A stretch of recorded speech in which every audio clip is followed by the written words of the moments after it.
of the Icebreaker. But the action is hot, including Ron Silk, who comes back from his World Series victory last October with an opportunity to go back to victory lane. But how about the young Jake Johnson? He's close to getting that first career Whelen Modified Tour victory. Could today be the day? But there was drama today. Earlier in practice, the young Austin Beers had a motor expire. They spent the entire afternoon putting a replacement engine in his 64 car. He'll miss qualifying and start at the back of the pack. Today, the racetrack will be cold. There'll be a lot of grip in the Hoosier Racing tires when they take on this racetrack for 150 laps. At the end of it, everybody will be chasing the Icebreaker 150 trophy, and it's next from Thompson. Hello everyone, I'm Joe Koss alongside legendary Modified Series announcer Ben Dodge. Ben, this event, this racetrack, now 50 years running, the Icebreaker at Thompson Speedway, 150 laps for the Whelen Modified Tour. This is as historic as it gets in modified racing. It certainly is. And of course, this is a race facility that has held more events than any other on the Whelen Modified Tour. We talked about it. It's almost a turning point, whether it was the first race of the season, the second, or the third. Today, stop number 3, the weather conditions are, well, a little bit brisk. But brisk is fast, and we've already seen some quick turnarounds that have got to take place today. The old saying, it's not where you start, it's where you end up. Very much so, and we've seen that the first 2 races this season. Ronnie Silk goes out there, defends his championship right away with a win at New Smyrna, and then last week a dramatic race at Richmond, and it was Justin Bonsignor who got the win. And there's a lot on the line for Justin Bonsignor today. He's got 13 victories at this racetrack. If he wins, he'll be second on the all-time list here at Thompson with 14 over Ted Christopher, and he's got the opportunity to tie Ted Christopher on third for the overall wins in Whelen Modified Tour competition. And there were some side notes that took place in the paddock area today. Early in practice, third fastest car was the Ron Newhouse prepared car driven by young Austin Beers. Mechanical problems, the motor locked up. Guess what? That took them out. They've worked feverishly. They have no idea what car 64 will do, but it'll be starting at the back of the pack with some pretty stout company. Let's hear from our pole winner today, Justin Bonsignor, on his qualifying effort.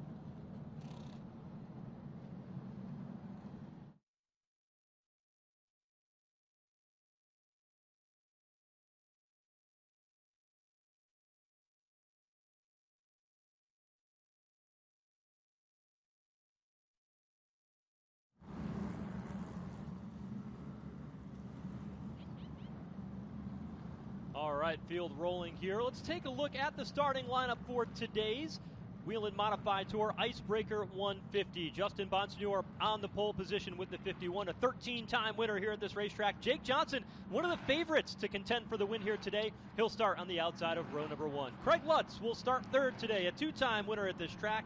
And the defending series champion Ron Silk, he has 6 victories at Thompson. He'll start fourth. And the gentleman starting back in the 5th position, Bobby Santos III. He's had a tremendous amount of success here at the 5/8 mile. And Kyle Bonsignor, long overdue, setting back in the 6th spot. Matt Swanson surprised some folks. He's not a regular on the Modified Tour. He'll start back in 7th.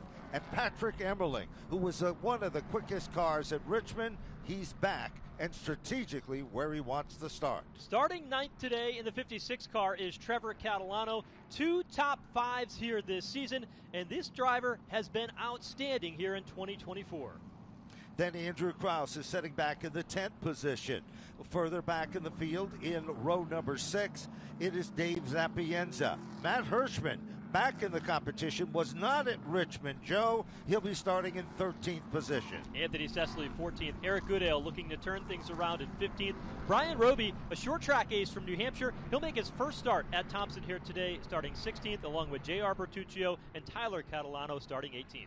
A story was a motor at Richmond. Tim Conley will start 19th. Ken Heggie back in 20th. Melissa Fifield and Austin Beers with a different motor starts in 22nd. And Joe, who'll be starting 23rd, and we've got a story there. And that's Tommy Catalano in the 54 car. He crashed off turn number 2 in qualifying. Here's a look at exactly what happened. He got loose, caught the left front side, dragged it all the way along the rear. Catalano was able to climb from the car. That was only about 45 minutes ago. They brought it back to the pit area. They got this car repaired. The entire team, the entire family was scrambling to get this car out on track, and they are ready. He will start at the back of the field today. It is the story of the event. Two of the competitors that have had a tough start already. Ladies and gentlemen, our attention now shifts to turn number 3. Field will roll through turns 3 and 4 as they come through this end of the racetrack. The pace car will head in for cover. Outside lane is your pole winner. That is Justin Bonsignor with the young Jake Johnson to the inside in old blue. The starter eyes him down, and the green flag is out for the Icebreaker 150. Down to the bottom of turn number 1. Jake Johnson guards the inside lane. Here comes Bonsignor. Like a rocket down the back straightaway, Justin Bonsignor moves into position number 1. With less than 5/8 of a mile, they come thundering back to the line. Lap number 1 will belong to Justin Bonsignor. He said earlier today that he wants to redeem himself from that missed Trouble! chip. We've got a situation, 3 cars, 4 cars hit at a ton down in turn number 1. Among the cars that are involved, the 36 machine we see of Dave Zapienza, the 44 car, the Tinio car of Bobby Santos, and the number 58 of Eric Goodale, and it looks like the number 2 car of J.R. Bertuccio. They're going to go ahead and throw the red flag out here along the start-finish line. The safety crew's headed down into turn number 1. You see Dave Zapienza collected here in turn 1. Eric Goodale involved as well. Take another look at it. It happened toward the back of the pack. It was actually Bobby Santos. Looked like maybe a right rear tire went down on the 44 of Santos, and everybody piled in with just nowhere to go around the outside. Certainly is. That car did a 360, and you're right. It did appear that a tire went down. Heartbreaker for Santos. He drove a different car at Richmond. You remember that situation there, back behind the wheel of the Tinio car, and there is the driver. We talked about it before, of the Supreme race team, and they've just had no luck at all, Joe, whatsoever. No, none whatsoever, and the same could be said for Dave Sapienza. The same could be said for Eric Goodale. This is the 3rd time in as many races that he has had this year and has ended up in an incident. So a tough way to start this Icebreaker 150. There is Eric Goodale dejectedly walking around the right side of his number 58. Well, Eric Goodale, as we've talked about so many times, he is a closer in the racing. Did not get off to a good start. You can see how dejected he is. He throws the harness back into the race car. Tough break for the GAF Riverhead Building Supply, number 58. This guy likes to be consistent and smooth. Early in the race, the last 20 laps, is when he puts on his A game. The Kraus family, of course, they run a facility in New Jersey, better known as the Wall Stadium, and they can't seem to find any luck or the horseshoe at all as he takes that long, dejected walk back down to the center of the infield. There is Bobby Santos in the curb fire suit, heading back to the infield care center to be checked up there. Heartbreaker for him. Very talented, versatile driver. And, of course, the number 44 car has just not got off to a very good start this season whatsoever. Let's take another look at what happened in turn 1. Keep an eye on the black car on the inside lane. It's Bobby Santos. As they went down into the turn, there was a bit of contact on the straightaway to the right side of Bobby Santos' tire and the left front of Andrew Kraus. Soon after that, the right rear tire went down, skated across the racetrack, and multiple cars up there in the outside lane. The preferred lane here at Thompson really had nowhere to go. No, absolutely not at all. Matt Swanson dove to the inside. We'll see if we can get another look at that situation here. And as things stacked up in the upper lane, it was a heartbreaker. And there is Kraus taking that long, dejected walk down on pit road. Joe, it's hard to believe that before we get even settled in at the start of this event, that we would be under a red flag situation. Brian Vance and, of course, Jimmy Wilson in charge. And there is 2 of the drivers that were involved in the situation discussing what happened and what occurred there as well. So not off to a very, very good start. However, Joe, we saw, even though we only had 1 lap into the record books, we saw how strong that Jake Johnson was on the start. But the car that is prepared by Ryan Stone, the number 51 car, the Phoenix Machine. We saw how strong that car was getting in what we called in the old days forward bite. He came off that turn, stepped on the gas, and it launched. And that is just a sample of what we're going to see for the rest of the 149. We alluded to it earlier. Justin Bonsignore today has a lot of history on the line. Right now he is tied for second with Ted Christopher on the all-time win list, the Whelen Modified Tour here at Thompson. One victory more. He'll have 14. The man who leads that, the late Mike Stefanik. He's got 15 correct. Victories here at Thompson. The other thing that Bonsignore is going for here today is an opportunity to tie Ted Christopher for the all-time win list in the fourth position.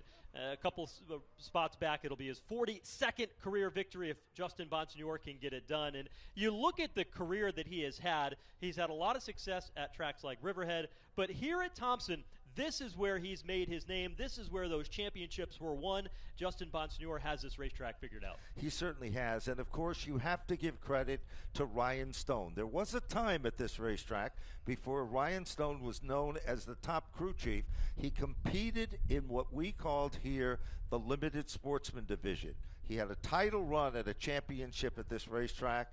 He moved down south. He worked for Southern Cup teams before coming back up north, and he found an impressive opportunity here. Let's hear more on the story in this most recent incident. Let's go down to pit road and Jesse Punch. Eric Goodale and Tyler Ripkema, two of the drivers involved in that incident there on lap one, both okay, but very frustrated. Nothing they could have done about it, just victim of circumstance. But when you get in an issue like that on lap one here at Thompson, definitely walking away disappointed. Well, you can understand the disappointment, Joe, because they didn't get off to a very good start, less than 5/8 of a mile. There is, we were just talking about Teddy Christopher. There is the Dave Zapienza number 36 car. Now, there's a lot of history. You all know the story that Dave Zapienza was a drag racer. Most people start to be a modified driver at a young age. He never even went to an oval track race, even though he had a very successful business in Riverhead.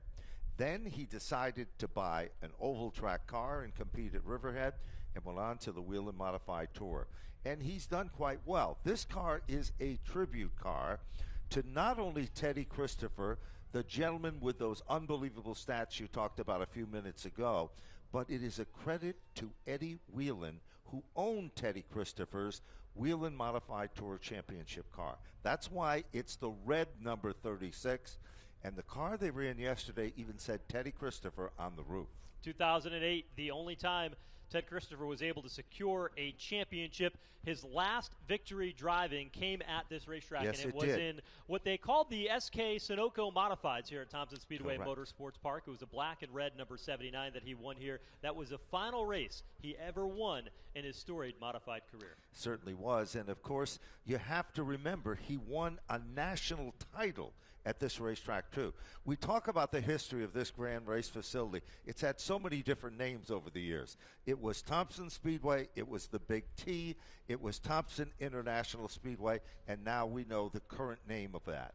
Over the years, John Honig, we know the story how it started out as part of a farm. The neighbor's farm was a real veteran who enjoyed and loved road course racing. The two farmers got together and they built part of what we see here today. That torch was handed forward from John Honig to Don Honig, a professional golfer, one of the best in the country, by the way. At that time, played with all the big names in golf.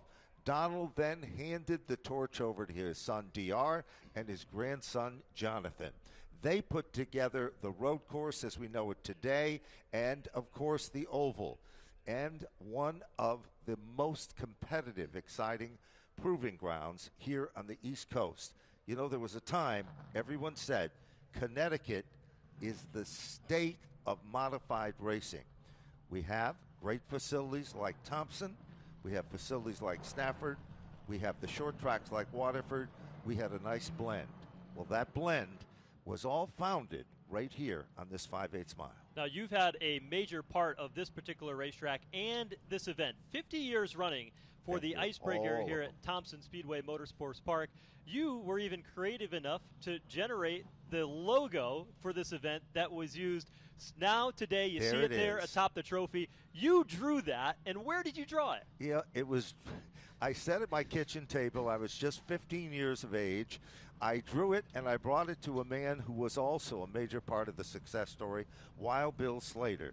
Bill Slater says, I'm going to bring that to Don Honig and show him that, and he's going to like that. I said, Mr. Honig will like something that a kid drew on the kitchen table. From that day to this day, the symbol of the Icebreaker event was inspired by Don Honig to carry it forward from a kid in a trailer park at a kitchen table with a bunch of crayons and markers. Pretty true and pretty unique story. A promoter, an announcer, and an illustrator, a big part of what has happened here at Thompson Speedway Motorsports Park, and the iconic Icebreaker logo drawn first by Ben Dodge himself. The field has gotten the caution flag once again here. Everybody's rolling. J.R. Bertuccio will take a moment to go down pit lane. If you're just joining us here, we're just a lap or so in, 3 laps in fact. The caution came out going down into turn number 1 just after they completed the opening lap, collected 4 cars, and including Bobby Santos, Dave Sapienza, Andrew Kraus, and Eric Goodale. Let's hear more on the incident. Let's go back down to pit road and Jesse Punch. Here with Dave Sapienza, one of the drivers involved in that incident there on lap 1. Dave, what happened from your perspective? That was only lap 1, huh? I didn't even think we made a lap. I don't know. Shit just happened in front of me. I just tried to avoid it, but everybody got pushed to the top. Somebody got into the back of the 44 or 44 spun and it took us all out. I mean, it probably wasn't his fault, but it just wrecked a lot of race cars. It's disappointing. Thanks, Dave. Bye-bye. The thoughts of Dave Sapienza down there on the pit lane. Now, Ben, this race is a pretty interesting event because there is so much on the line here. For many, many years, this race was the first race of the Whelen Modified Tour schedule, but now that's changed a little bit, and the teams have had an opportunity to knock the rust off at New Smyrna and Richmond. But this race continues to be the start of the New England racing season. It certainly is, and it all began here. Don Honig's theory, he was a professional golfer, and he said, if you get a brand new pair of golf shoes, you want to get out on the golf course first, the first chance that the weather breaks. He used that theory with this racetrack and said, we want to get modified racing here at Thompson where it somewhat originated, and we want to do it first.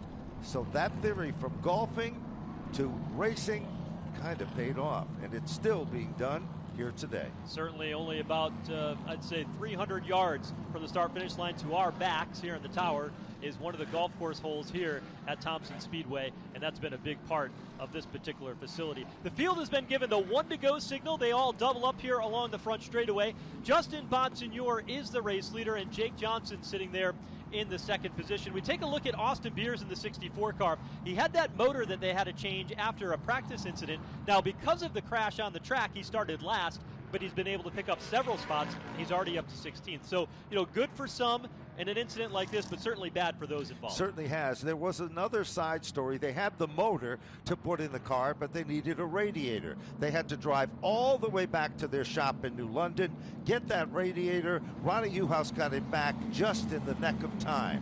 Here they come, Joe, off turn number 4. Silent but deadly as they're about to fire them back up. Justin Bonsignor, that preferred outside lane for the start, darts back down into turn number 1. A little bit cleaner this time than it was the first time around, and Bonsignor is freeing away with the race lead. Outside groove, though. Look at Craig Lutz in that 46 launch off turn 2. Just as impressive as Lutz is, here comes Patrick Emmerling. Emmerling moves alongside Ronnie Silk with the number 1 car.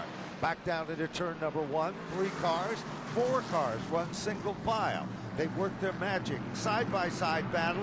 It looks like Matty Swanson is trying to work the inside, but that hasn't come in as yet as they rumble back to the line. Matt Swanson, the only car running the bottom groove of the racetrack through turns 3 and 4. The 22 of Kyle Bonsignor got loose off the corner. He was able to keep the car underneath him, and Swanson continues to run the bottom groove of the racetrack. Good battle there. There is the 56 car, the young 17-year-old Trevor Catalano. 2 starts in his Whelen Modified Tour career, 2 top 5 finishes. He's been impressive. Certainly has. And there, keep your eyes on the 64 car. You're looking directly at it as it heads down the front straightaway. Already, the 64 of Austin Beers is into the top 13. He moves to the inside of Brian Roby down the back straightaway. He'll pick up another spot just off camera behind this battle here as we watch. Here comes the 60 car of Matt Hirschman.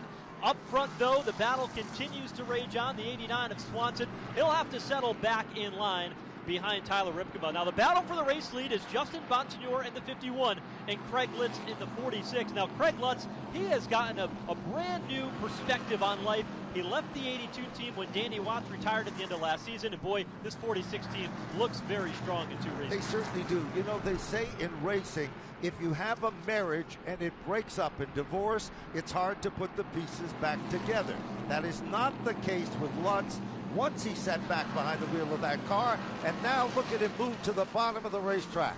Bonsignor on the high side, Lutz on the inside.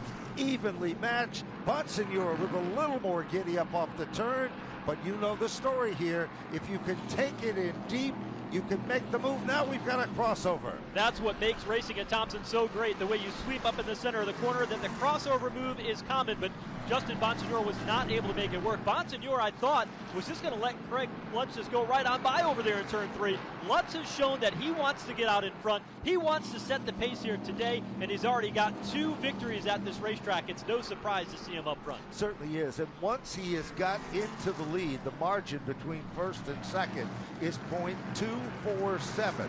That is how quick they are running. Top 3 cars make it 4. Single file, about the same margin between first and second, second and third and fourth.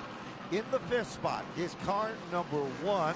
That, of course, is the house car for Robbie Fuller with Patrick Emmerling. They were pretty on point when they said they have a car that'll go for the long runs. And they didn't want to start up front.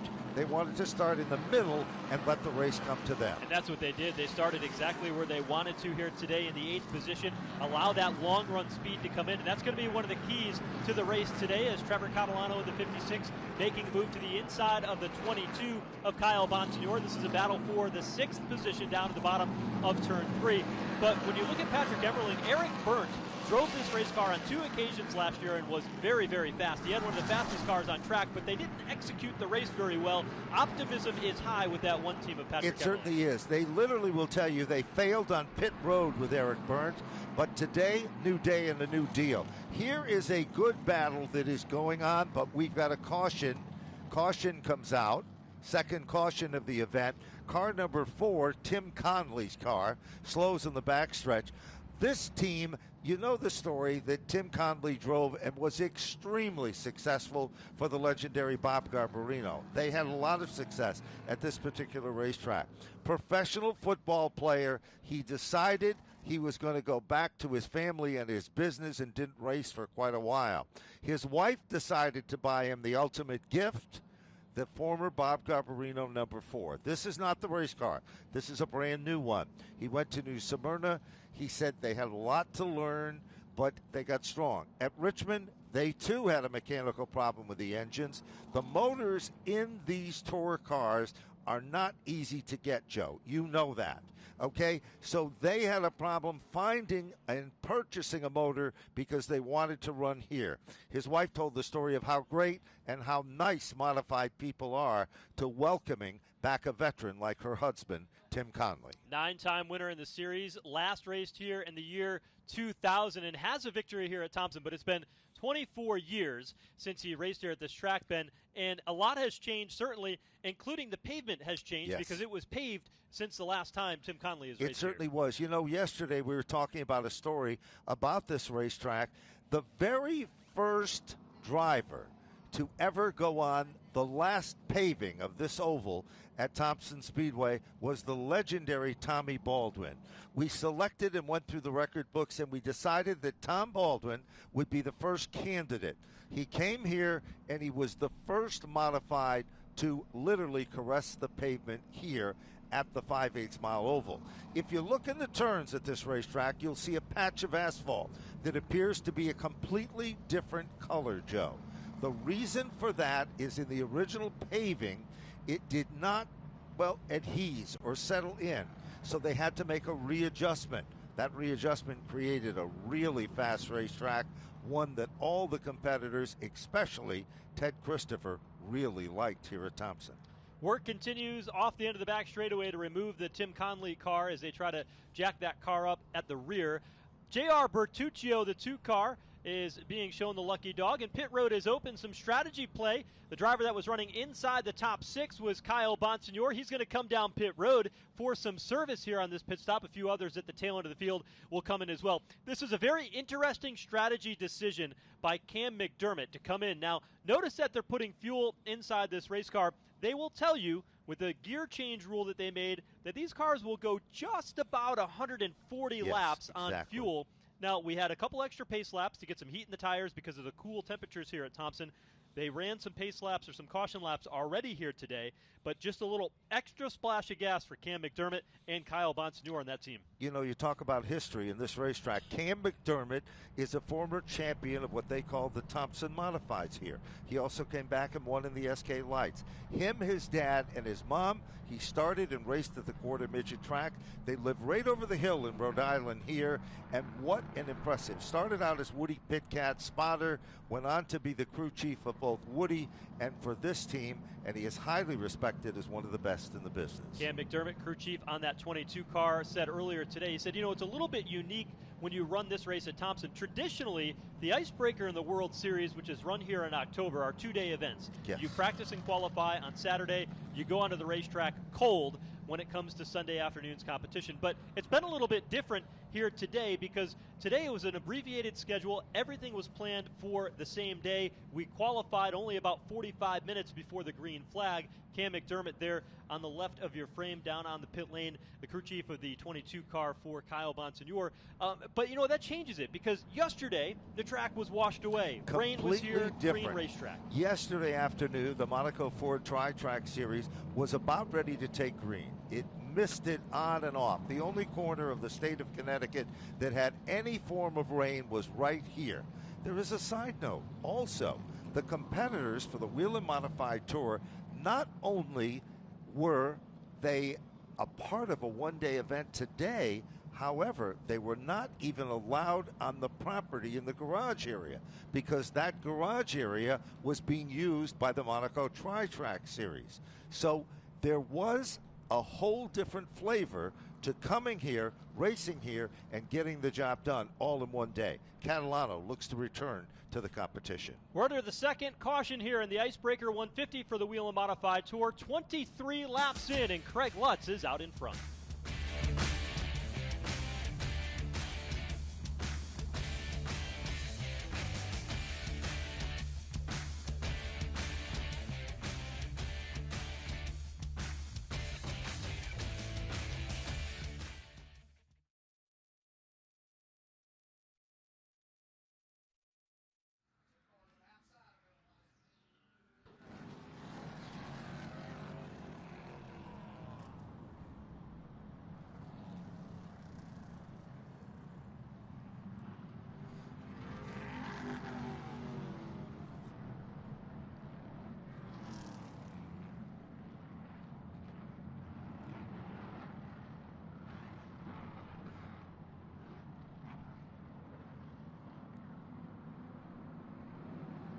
Getting ready for the restart here at Thompson. The pace car is in as they roll up off turn number 4. The green flag is back out here at Thompson as they rumble onto the main straightaway. There's no question about it. Almost like he gave the leader of the pack Lutz a power assist. It is Ronnie Silk, high, wide, and handsome down the back straightaway. Silk moves into the second spot. Side-by-side racing, Joe, for the third position. Here comes Jake Johnson, car number 3. Johnson working the outside lane while Ron Silk takes a peek on Craig Lutz into turn number 1. Can't make it work, though, and the battle is on for third. Justin Bonsignor to the bottom. Jake Johnson stuck in the top groove. Jake Johnson continues to ride high. He moves back into the third spot. Here comes the young Catalano, Trevor Catalano. Trouble now, off the turn, Swanson. The 56, just as we said it, all of a sudden drops off the pace. Header pipe smoking for that 56 car of Trevor Catalano, and what a tough day it has been for the Catalano family. They had a car that crashed in practice, and now the caution flag is out.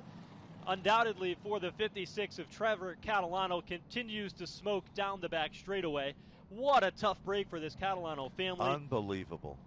A crash in practice, and now what appears to be an engine expiring on this 56. And the worst part of the heartbreaker of all of this, every single time their cars are quick, they're fast, and they're running up front in the competition. So what a heartbreaker. You know, we're looking at timing and scoring, Joe, and we're seeing that Austin Beers has moved into the top 10, currently in the 8th spot with the number 64. Matt Hirschman is 1 spot ahead of him in 7th.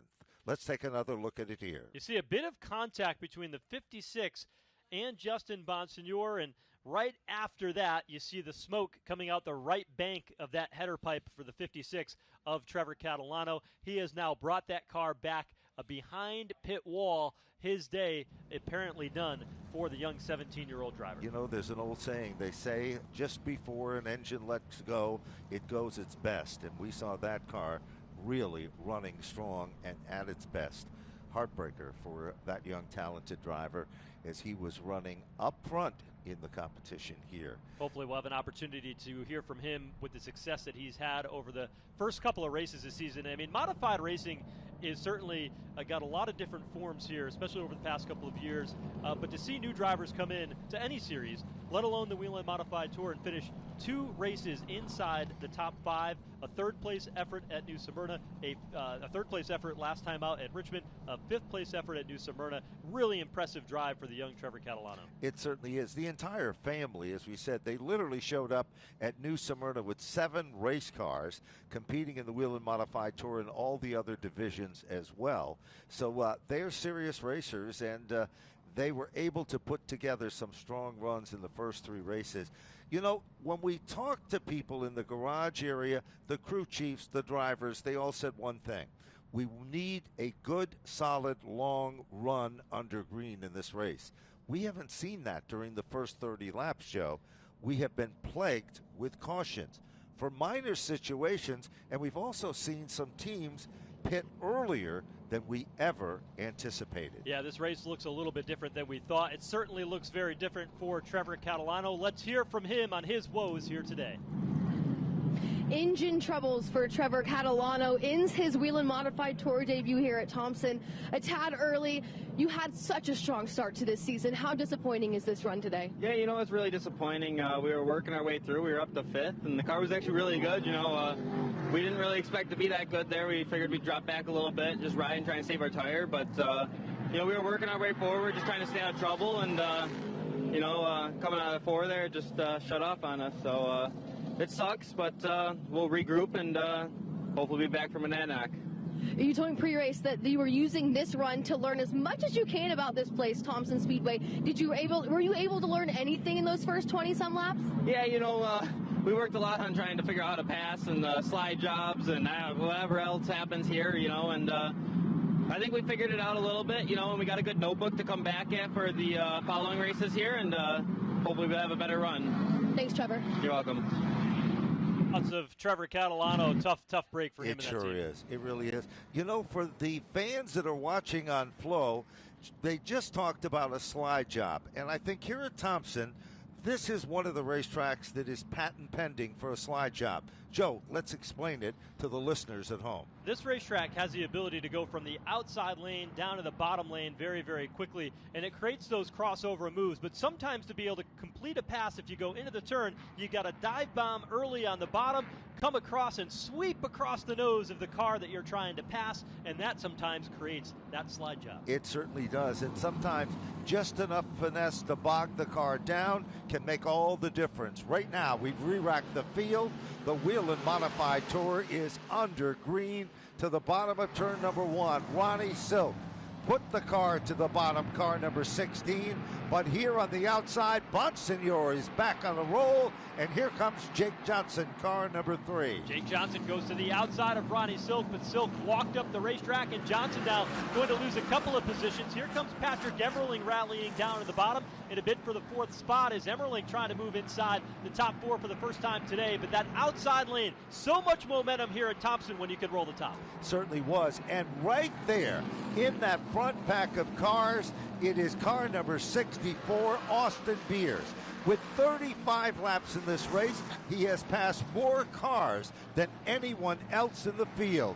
Beers is now in the top 5, and he isn't done yet. Might be a backup motor, but I'm going to tell you, it's a supreme engine because it's getting the job done. The drama from 1 week ago between the 3 car of Jake Johnson and the 64 of Austin Beers. Those two came together early. Johnson getting into Austin Beers, and it ended Austin Beers' day just 13 laps in. He said, I'm going to name this 64 car the Avenger, and he has had no good luck here today, and he is certainly avenging what has been a tough race at Richmond and a tough race so far here today. Brand new engine, never saw the racetrack today, and now he's inside the top 5 after starting last. He certainly is, and as we said before, he is closing up the gap on Jake Johnson again. A few minutes ago, we saw Patrick Emmerling contending among the top 4. He has dropped back down in the field to the 7th position. Another individual we got to give a shout out to is the number 89 car for Matt Swanson. Swanson doesn't run all the Whelen Modified Tour events. This is his own race car. Gary Casella and the crew from the 25 are all a part of that success story here today. Battle starting to heat up for the second spot. It's weird to say that, for the second spot with Justin Bonsignor and Ron Silk, because they have been 1-2 all season long. Today, Craig Lutz trying to change that narrative, but it's Justin Bonsignor who is second, third for Ronnie Silk, and Silk continues to put the pressure on the 3-time champ. Certainly does. You know, there's an old saying, you can run in the tire tracks of the car in front of you, and that is exactly what Ronnie Silk is doing behind Justin Bonsignor. Watch how he can reel him in, then off the turn and into the next turn, a whole different scenario. Further back in the field, we've got some more action happening, but right now our attention is on second. Silk took a peek to the inside, car number 16, but Bonsignor just shook him off as he continues to hold on to second. Silk searching for more speed, searching for more grip in turns 3 and 4. Went to the bottom that time, through, continues to look inside down the front straightaway, but will ride in the tire tracks of Justin Bonsignor in turns 1 and 2. Now, Craig Lutz has not been able to drive away from these two, but the top 3 have certainly put a pretty big gap back to the 3 car of Jake Johnson. Now, deeper in the pack, the 60 car of Matt Hirschman. He restarted in 7th. He's lost a couple of spots. He's back to 9th. He's got his hands full with Anthony Cecily and Tyler Ripkema. There's no question. That race car, Matt Hirschman told me in the garage area, he said, I haven't really had enough time behind the wheel to get a true feel for it. It's a good race car, but, you know, it's not the cars that I have had success with here at Thompson. Over the years, Matt has been so close. He lost the title here at the Speedway several years back.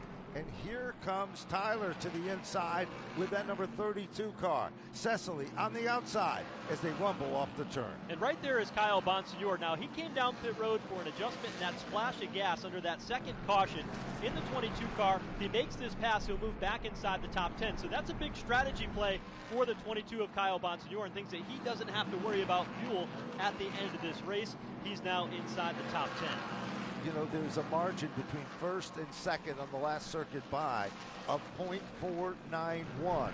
So in reality, it's not an illusion. It appears that our leader, Lutz, is starting to pull away just a bit. Here comes Silk now, making a move off turn number 4, gets the bite, but it is Bonsignor who seems to just point that car, and it sticks and it goes. He's able to hold Ron Silk at bay. Off turn number 2, Silk continuing to work the inside groove of the racetrack, find a little bit lower, and on both ends of the racetrack, he is about half a lane lower than what Justin Bonsignor has been able to run, and Bonsignor is pretty content to run the high groove. That's the preferred groove here at Thompson Speedway, as they run high through the center of the corner and then use that to carry that momentum down the straightaway. They certainly do, and this has been the longest run under green at this point in the event so far. We are on lap number 48, just shy of lap 50 of this 150-lap event here on the historic 50th anniversary of the Icebreaker event. Here comes Silk again, down into turn number 3. plants into the bottom, drifts up the racetrack. That's the perfect definition of the slide. Second place is now being held by Ronnie Silk with car number 16. Nice job by Ron Silk to be able to great position down to the bottom of turn 3 that last time through. Justin Bonsignor early on as we just hit the lap 50 mark, not going to contest that spot this early in the event. He'll settle back into third as Craig Lutz continues to open up the advantage. Now, we saw how long it took Ron Silk to find a way around Justin Bonsignor. You can see already, he's already cut the distance between first and second in half. He's starting to track down Craig Lutz. He certainly is. He's getting settled in and developed a great rhythm here at this racetrack as he continues to close up the gap, and he's closing it up rather quickly on the leader, Craig Lutz. Lutz is still in command. The lap traffic just ahead of them looks like the 2 car of J.R. Bertuccio will be the next car that is about to go down the lap. There's the 64 car of Austin Beers into the top 5, Joe, and that car is running on rails.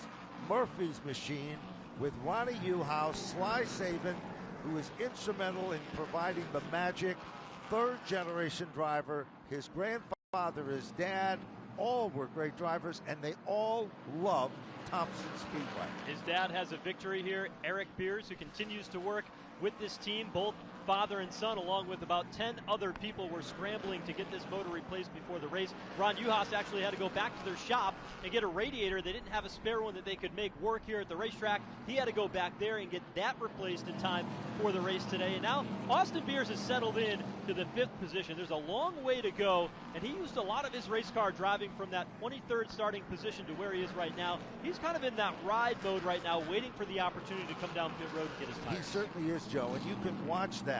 Every so often the car develops a little bit of a twitch, but for the most part, it is standard. You could put a chalk line on the racetrack and he would hit that line every circuit by. That, of course, is car 64 that you're looking at, and as we said before, last year at Richmond, they were the big dogs. Look at what was going on in the right corner of your screen as the work continued to remove that motor earlier today, and everybody. There's Austin Beers in the fire suit, right there in the thick of things, elbows up to grease, and there he is now, dialed in and focused. Here's another good battle going on, and it's the battle for the lead. Ron Silk, since he got by Justin Bonsignor, was slowly starting to reel in the race leader in the 46. That is Craig Lutz. Now Silk took a look to the outside, inside, off turn number 2. Now in the tire tracks, Lutz will protect the bottom. Here comes Silk with a crossover off turn 4. He makes the move to the inside. It is Silk. Lap traffic just ahead of them. Bottom of turn number 1. Ronnie Silk becomes the next leader of the event. Lutz can't believe his eyes. With a blink of an eye, he drops back to second. Lap traffic, no problem here, but here comes Silk, the 3rd leader of the event. Ron Silk looking as good as he ever has here in the 2024 campaign.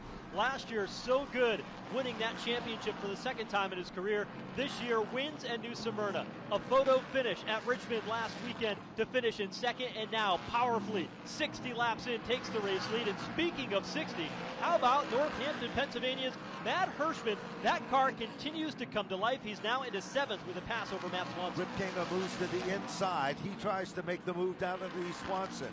Swanson gets shuffled back a bit in the upper lane. Here comes the battle there, and right there with them in that battle is Kyle Bonsignor. You're right, Bonsignor did pit early. He's come back, and the adjustment in the Lewandowski-sponsored race car has been the right adjustment. He's coming to the front. The other thing you can see is we talked about the green racetrack in the rain here yesterday in different divisions in this track that has sat cold all winter long here in the state of Connecticut in the Northeast, and a winter that just does not want to release its grip. The racetrack is starting to rubber in. You see that Hoosier racing tire for the Whelen Modified Tour starting to mark the corners in both turns 1 and 2 and 3 and 4, and that will change the complexity and the handling of this racetrack as we go deeper into the night. The sun begins to settle in behind the clouds, and the air temperature gets even cooler. Certainly does, and cool air means a very quick race car. Of course, that's in the engine compartment. Down to the bottom, here comes again, challenging.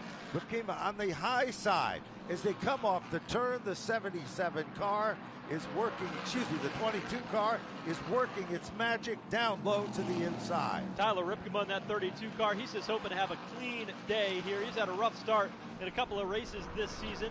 Incident late in the going at Richmond off turn 4, knocked the right front off their favorite race car, but they've got this 32 car wound up and looking pretty good. In the 8th position here today, they certainly want more, but most of all, they want to have a race car that finishes solidly inside the top 5 or 10 and one that they can roll inside the box. That is so true, and it's a family operation.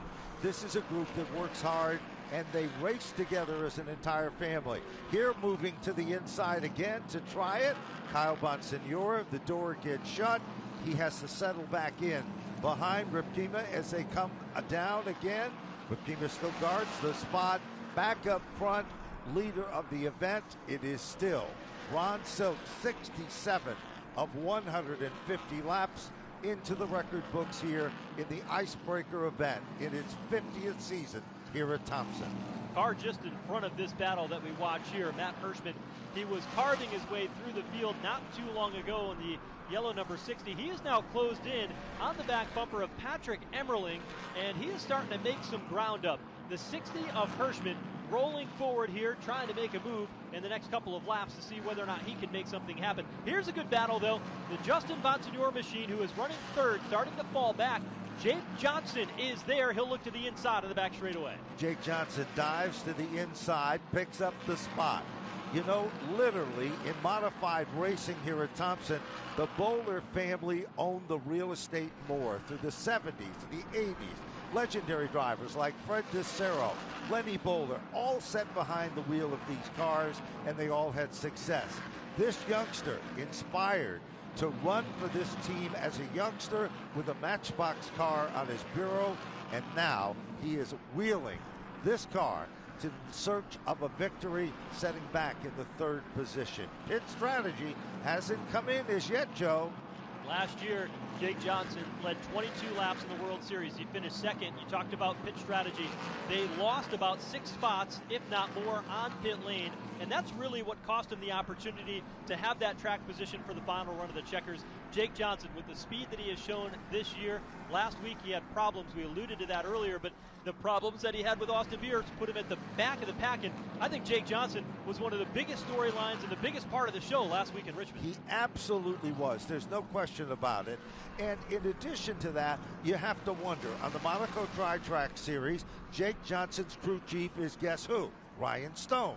When it comes to the efforts and perhaps some of the knowledge that Stone has instilled in Jake Johnson, it has made a difference. We know that Jake Johnson is one of the magical ingredients in running this racetrack as a young up-and-comer here at the 5/8 Mile Speedway. Austin Beers will give up a couple of spots as Patrick Emmerling and Matt Hirschman able to sneak on through, as Beers' car is very, very quickly slowing off the pace. As a matter of fact, he's about ready to get gobbled up by the cars behind him. But the 60 car of Hirschman coming across the way. It's a lap past halfway here, just 75 laps complete in the Icebreaker 150 for the Whelen Modified Tour. The laps clicking off very quickly today. They certainly are. And keep your eyes on the number 60 car, Matt Hirschman, working his way through traffic. Hirschman is setting back in the 6th spot. That's directly in front of the 64 car of Austin Beers. Now, directly in front of that car is Kyle Bonsignore, now in 7th. Hirschman moved into the 6th spot, and now Hirschman is reeling in on Patrick Emmerling. Look at the 60 car of Matt Hirschman.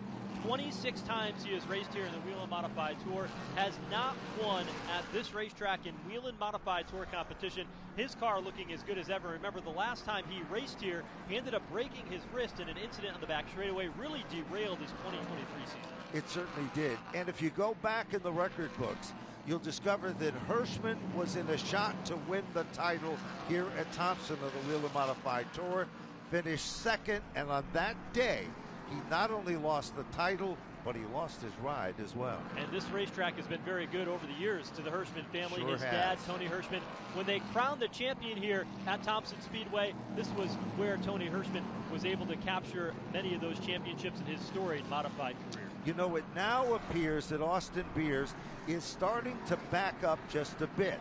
because we can see Tyler Ripkema moving in and getting closer and closer.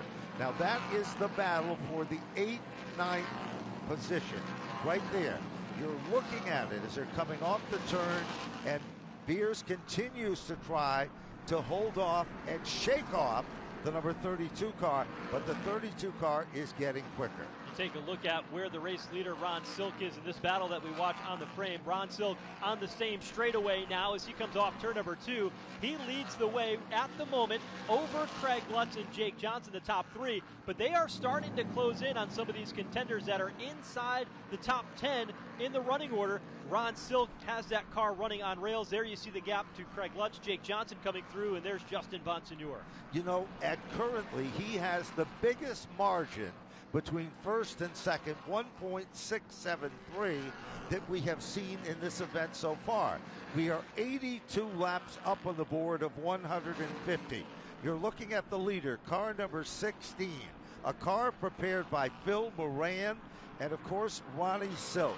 Came up through the ranks competing in the SKs, the SK Lights, drove quarter midgets, ran at Waterford as a youngster, and he is a true champion and the guy to beat, one of the outstanding competitors in this series. We were surprised by the early couple of cautions that we had, 3 so far here today, but Ben, since lap 28, we've been under the green flag, and that has been the trend at Thompson over the past handful of races. Long runs in the first section of the race, but then somewhere around lap 100, there tends to be a caution that then sets up a lot of short sprints to the finish. So while these teams start thinking about if that caution were to come out, what adjustments they would make, they may need to set a race car up that has been running on this long 60-lap run to only run short sprints to the finish.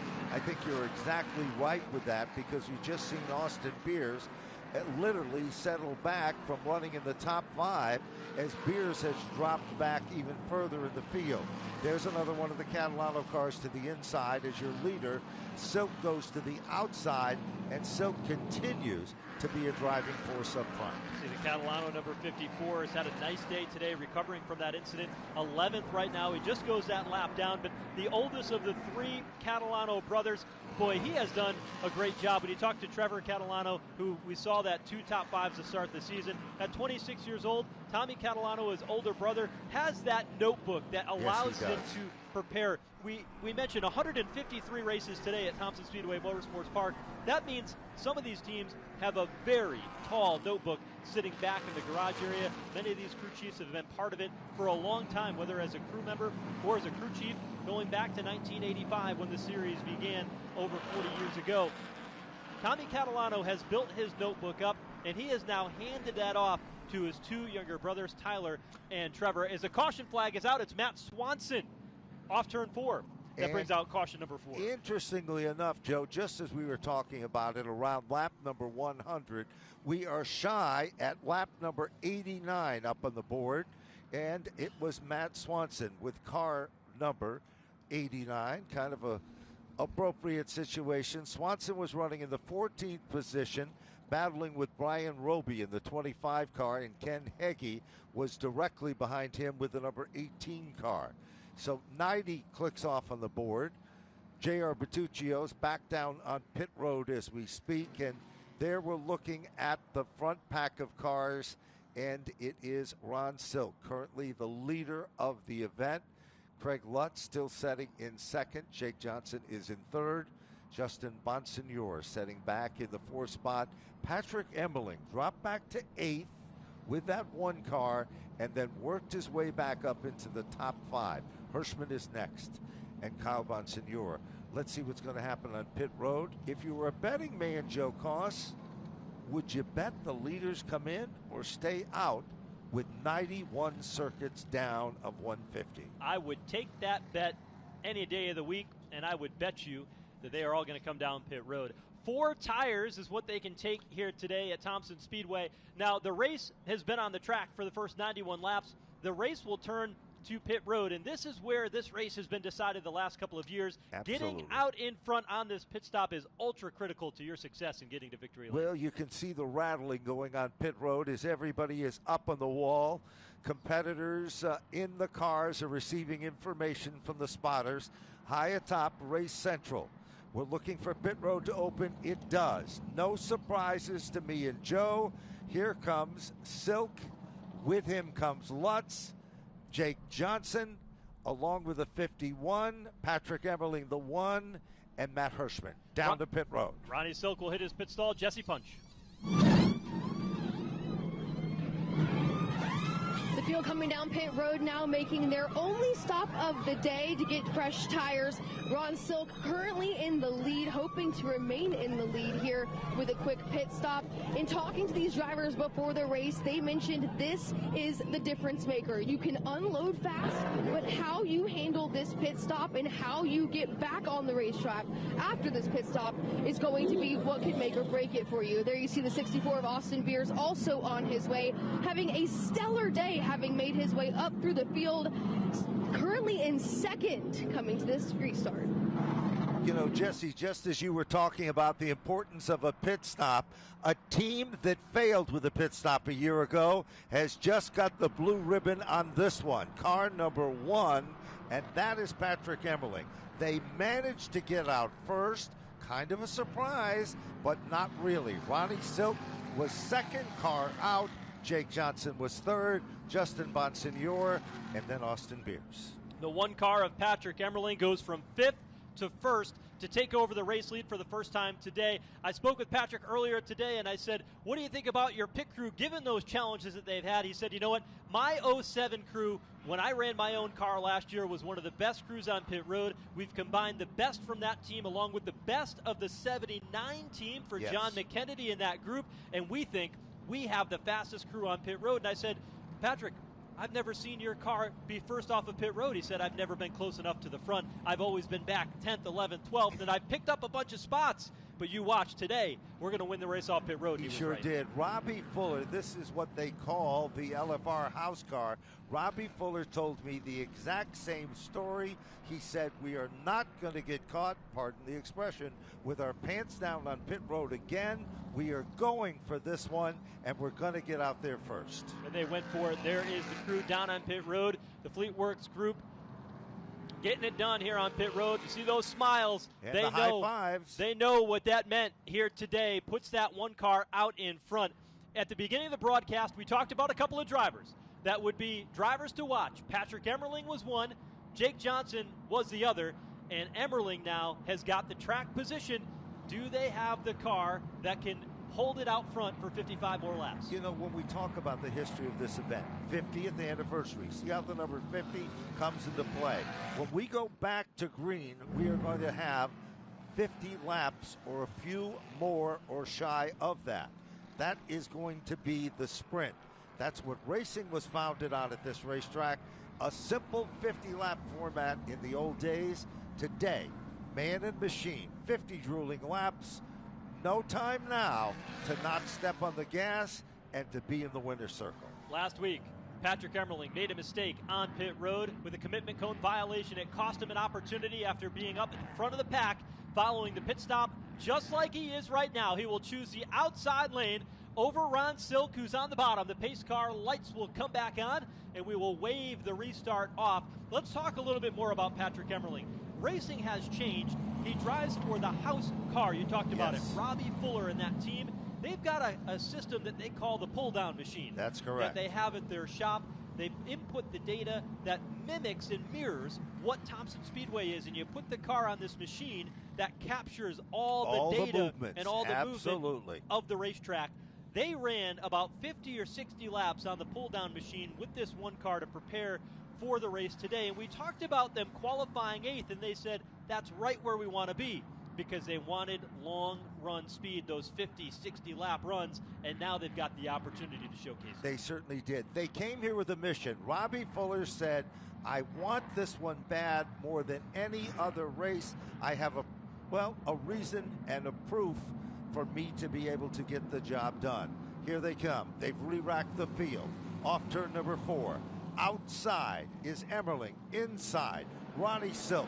Green is out and they're racing to the bottom of turn 1. Silk with a huge start on the bottom as he nosed out in front to the inside lane into the 26-degree banking, and Silk slides Patrick Emmerling up the racetrack to take the race lead. Here comes Jake Johnson to the bottom of turn 3. Jake Johnson dives in deep. He slides up the racetrack, backs out of it just a moment, steps on the gas again, and now it is Jake Johnson back in the second. Here comes Bonsignor, setting his sights high off the turn. No problems there. Emmerling has to settle back into the bottom of the top 5. Back off turn number 4. Leader still is Ronnie Silk. Jake Johnson. And here comes Bonsignor again.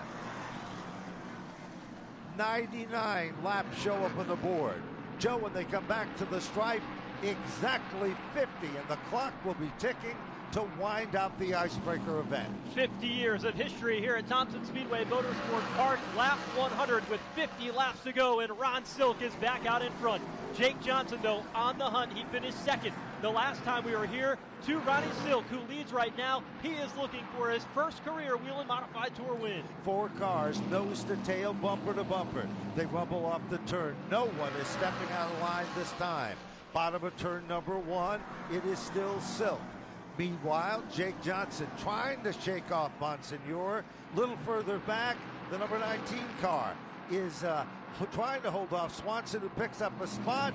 Here comes Bonsignor again, Joe. Will he be able to do it off turn 4? Bonsignor is there down the end of the front straightaway, back into the banking of turns 1 and 2, and Bonsignor will set him up off turn 2, pulls to the inside of the back straightaway. They come together. Bonsignor rolls out of the throttle, and here comes Craig Lutz to the top. Craig Lutz is bold and daring to the upper lane, pulls it back into position. Lutz still in the 4 spot. Top 4 cars, single file. Meanwhile, the number 1 of Emmerling is about 2 car lengths behind them. Here comes Bonsignor. Tests the waters again. Can't get the job done. And here comes Jake Johnson holding on as Silk is pulling away. .281 between first and second. Silk just so strong now that he's got the race lead again. These tires do not give up on the grip category, so knowing it's only 45 laps to the finish, they are going all out, including Justin Bonsignor, who drives to the inside in turn 4. Can't make it work. Johnson holds on to second. While that happens, that works to the advantage of Lutz with car number 46. He almost was able to align himself in the right position. Didn't happen. A few minutes ago, it was 4 cars contending for the lead. That has now changed. We've got 7, make it 8 cars in single file formation, as the leader of the band still remains Ronnie Silk. Look at another car that's just outside of frame, the 22 car of Kyle Bonsignor, as we continue to watch the battle here with Jake Johnson and the 51 of Justin Bonsignor. He's coming in to the picture as well. He runs 6th. He had gotten off pit road deeper inside the top 10. He's starting to march forward in the 22. Certainly is. And the 64 car of Austin Beers is now up to 7th. He's behind Bonsignor as we look further back in the field. Ripkema is right there with them, but as they come off the turn, coming up on lap traffic, here is the leader. Silk is still there, and now it appears that the top 3 cars are starting to pull away. Meanwhile, Lutz has lost about 2 positions, and here comes Bonsignor again. He looks to the top side this time, Joe. Thinks twice of it, goes from the outside to the inside in turn 1. Trying to make a move work and find a lane around Jake Johnson. You've got a lot of places that you can run here at Thompson across this bottom groove all the way to the top. That time, Bonsignor lost a ton of ground as his car slid the nose off turn 2. He falls back into the clutches of the 46 of Craig Lutz, who led this race early on. Certainly has, and we see once again as they work their magic down into turn number 1. Lutz now continues to try to close up that gap on Bonsignor. Remember, just 2 laps ago, Bonsignor was nipping at the back bumper of the Jake Johnson car. Now, all of a sudden, that has changed. And now it appears that Patrick Emmerling is starting to settle in just a bit too. Emmerling, after getting shuffled out of the race lead on that restart, fell back to 5th, and he has not really shown much strength beyond that. He settled into the 5th spot, has not been able to close in to Craig Lutz and show what that car has at this point, but time running short. 112 laps now complete of the 150 today. Kyle Bonsignore has moved into, with that 22 car, into the top 6. He's on a roll. Ripkema is there behind him, and then the number 64 of Austin Beers and Matt Swanson, who started out strong, was involved in an early spin. He's come right back to the top 10 cars.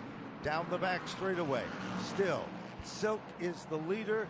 The Catalano machine, another one of their cars, is limping back down on pit road. It's Tyler Catalano this time. He'll make it to pit lane, but the car well off the pace for the 84 car. All three of those Catalano brothers having a tough day here today at Thompson. You know, Jake Johnson, it's not often that somebody can say, I was able to hold Justin Bonsignore at bay at Thompson, and Jake Johnson has not given any ground away to Justin Bonsignore. Matter of fact, he continues to gain and drive away from Justin Bonsignore. Certainly has. Of course, Jake Johnson has a lot of laps on this racetrack in a full-body car.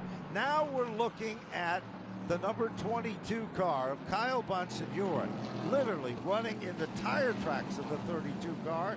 And behind them, you can see it to the right or the left of your screen as they go down the front straightaway. It is Austin Beers. That's another good battle going on. 116 of 150. Leader of the pack is still Ronnie Silk in the Phil Moran prepared number 60. 64 of Austin Beers, never able to really find his legs here today, especially with that problem that they had in the motor in practice. Certainly a valiant effort for that team, but I think that they're going to be very disappointed with a run inside the top 10. He has not had the best of success here at Thompson.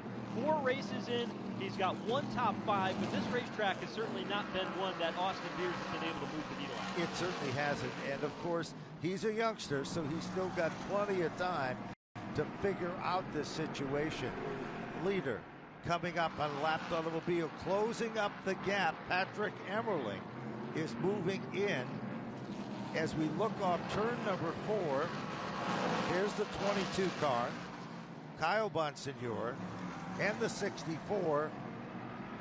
And now the Rabbit car being chased by the dogs is, of course, Ronnie Silk. The big dog that's trying to chase him down is the number 3 car of Jake Johnson.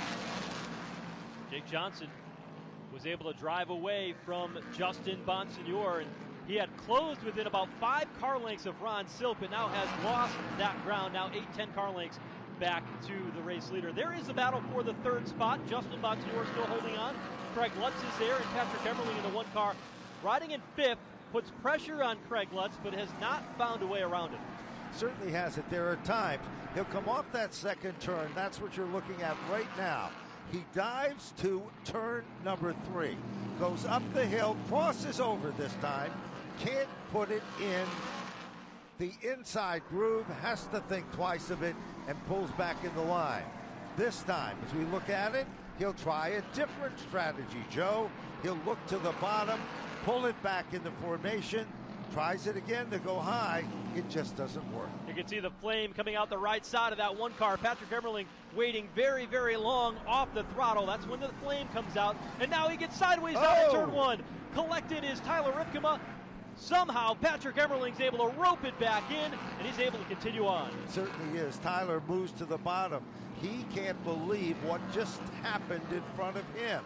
Meanwhile, it is still Emmerling still battling in that pack of cars.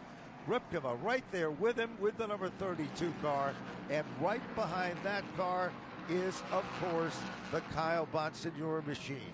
Little contact happening, starting to develop in that pack of cars just out of the top 5. Boy, Patrick Emmerling has had some really entertaining saves in the NASCAR Xfinity Series, qualifying several cars that he has seen out of shape. He brings that back to the modifieds here at Thompson. He had that car way out of shape in turns 1 and 2, was able to rope it back in, even with contact from behind from Tyler Ripkema. He is now starting to close back in, though, on the 46 of Craig Lutz, and he's going back on the attack in turn 1. Certainly is. We're less than 25 circuits left in this event.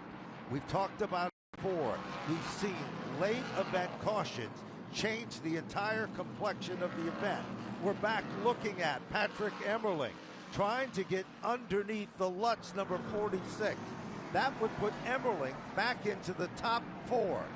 He's right there behind him down the back straightaway. Watch down in turn number 3. Again, looks to the outside for a moment, peeks to the bottom, slides the back end around, and he still can't get the job done. Doing everything he can to loosen that car up on the corner to be able to get underneath Craig Lutz, but Lutz has just been so wide with that 46. He's not giving Patrick Emmerling a lot of options to work with. High again entry in turn 3. He'll try the crossover again off turn number 4, but he cannot keep the nose alongside on the straightaway. And that's working to the advantage of Ripka. Ripka closing in. Here comes Emmerling. He took a peek at it again on the bottom. Could do it down into turn number 3. It is still Lutz there. Ripkema now all of a sudden off the turn again. Patrick Emmerling is starting to loosen up, and that car is getting exceptionally loose. Now look at Emmerling trying to go to the outside. This is a battle for 4th, the 46 from Long Island, New York, Miller Place, New York. Craig Lutz leading the way. Orchard Park, New York. Patrick Emmerling into the back bumper. Mike Marshall, the rookie. They'll split him in the middle. Side by side now for 4th in turn 1. Perhaps the biggest Timex timely move of the event is the number 1 car splitting the apple and coming out as car number 1 moves into the top 4. Ripkema follows him through. Lutz gets bounced back to position number 5. Daring moment that time by Patrick Emmerling to go all the way to the bottom of the racetrack. He's inside the top 4. Good news for him. Bad news, he's got a long way to go if he's going to catch Justin Bonsignor, who's almost 3 seconds ahead. We're down to the final 18 laps, make it 17 to go when the race leader, Ron Silk, comes across the start-finish line this time by. He's been able to open up a 1.2 second advantage over Jake Johnson out front. He's starting to even string it out, even more than that now. Jake Johnson settling into second. If you watch, and you're watching on Flow, the margin between first and second and third is about the same. Nobody seems to be gaining or having anything extra there. Meanwhile, Kyle Bonsignor in the 22 car is trying to shake off Austin Beers. Beers is behind him. You're looking at him down the back straightaway here. Beers can reel him in. Now Beers is going to try to go to the outside. It just doesn't pay off. 8th right now for Austin Beers. That's as high as he's been able to get here on this second run. Kyle Bonsignor, a 7th place finish. He's finished 8th twice already this season. Trying to better that here before we get to the checkered flag in the final 15 laps for Kyle Bonsignor. Leader continues to come up on lap traffic. Ron Silk. Margin between first and second, 1.485. Johnson in second.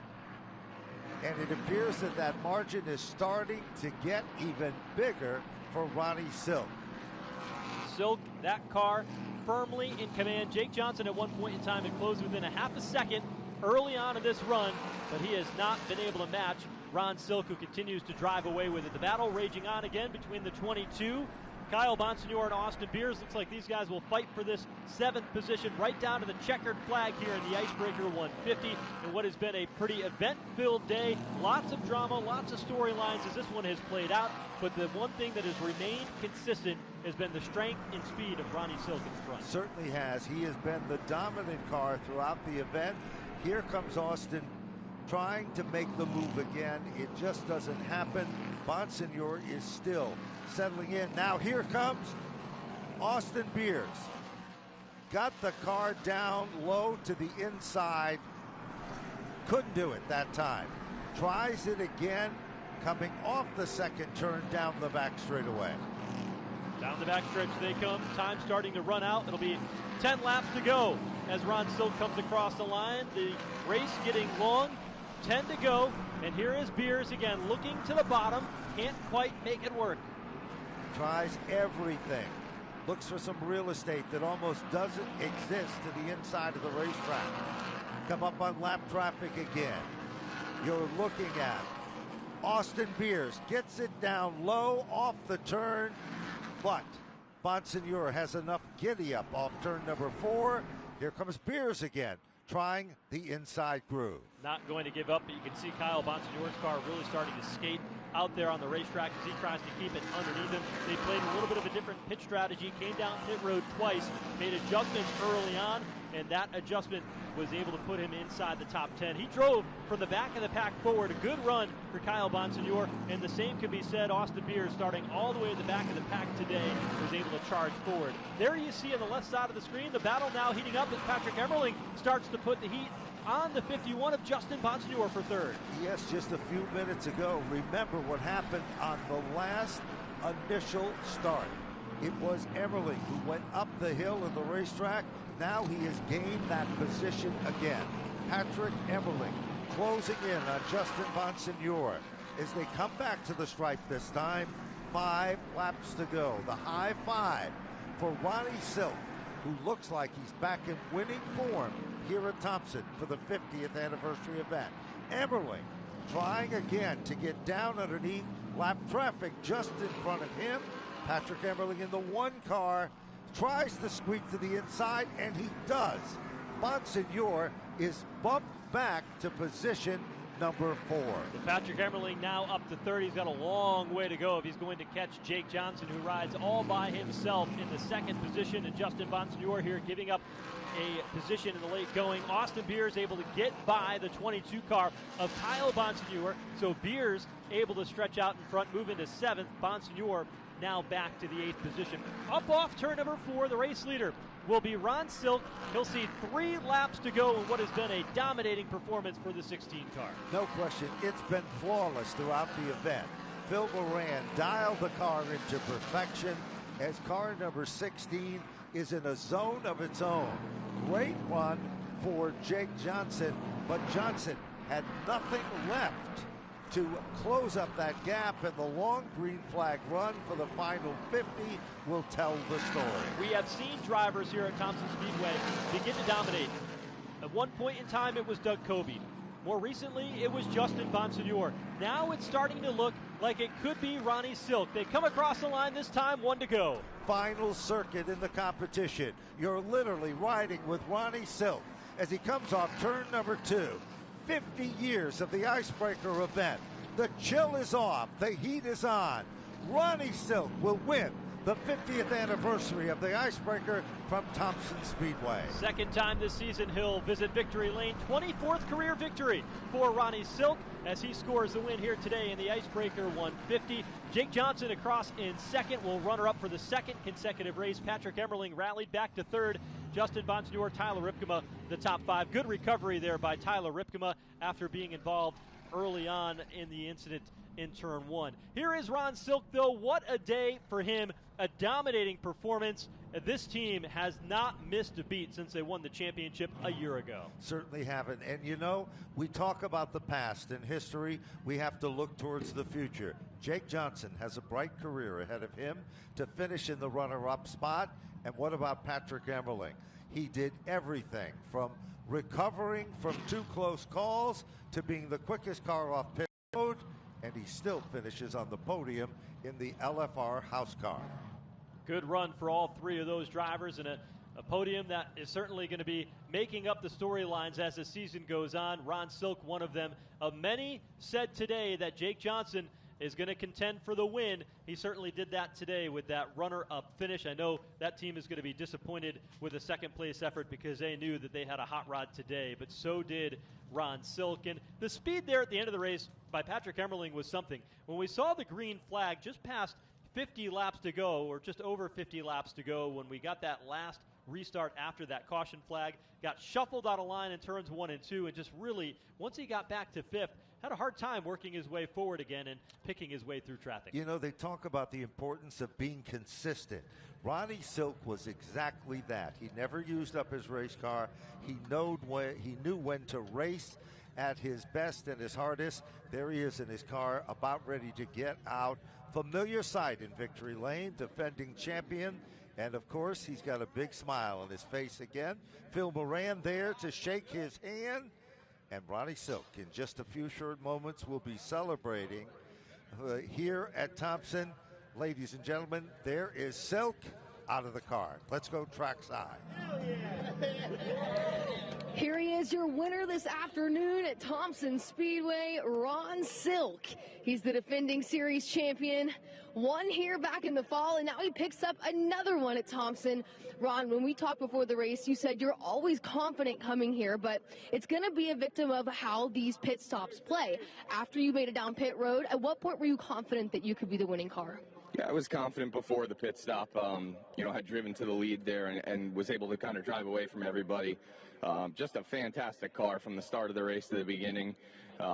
Great pit stop by all the guys. These are the guys that make this happen, and just pumped to be back in victory lane. So coming off a championship, getting another win here, this is your second this season. Where's your confidence in heading into the rest of the season? It's pretty high. I mean, Richmond was a nail biter. We could be looking at 3 in a row, but shoulda, coulda, woulda. So we'll go to the next one and try and get another one. Congratulations, Ron. Thank you. That's Ron Silk getting win number 2 of the season here at Thompson Speedway.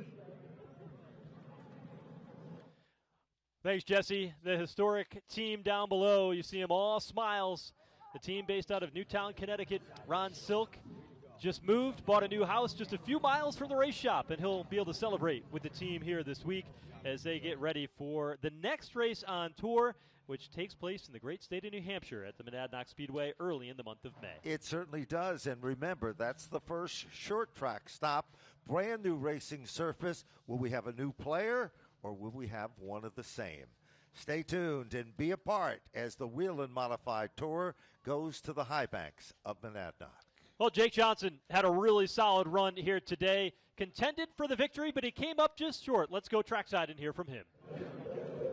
Your second place finisher here this afternoon, Jake Johnson. Jake, you finished second here back in the fall as well. What's going through your mind here taking the checker flag? We're just going to try to keep up to the 16. 2 races in a row here at Thompson. We got the runner-up position, so I can't be upset. We had an awesome pit stop, and great spotter. Everyone doing their job, and it's really showing the results. I've got to thank all the fans for coming out tonight, and appreciate what the tour does in Thompson so we can still be racing here. Anything more you could have done there at the end to try to catch Ron? I had nothing besides hanging out my tongue. I mean, there's nothing left in the chamber, but the 16 was just really good today, and we're going to work on it and try to keep up to him. Thanks, Jake. Thank you. Of Lightning McQueen hanging out your tongue to get to the finish. Absolutely. He would have needed a very long opportunity to be able to catch up with Ronnie Silk, who was so good. He's posing with that beautiful Icebreaker trophy and the Ben Dodge drawn logo for this event on the face of that trophy as he celebrates another victory. 24 wins strong, 7th at this racetrack. Ron Silk got his first one here several years ago. He celebrates another one here today. Jesse Punch.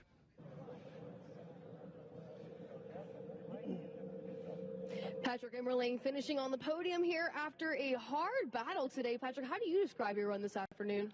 We had, the whole Fleetworks team, everyone involved here. I mean, we showed up with an excellent car once again. And, we, first car out on the pit stop. And we had the, officiating didn't catch it. I kind of feel like Martin Truex the other day at Richmond, he jumped the start, then ran us.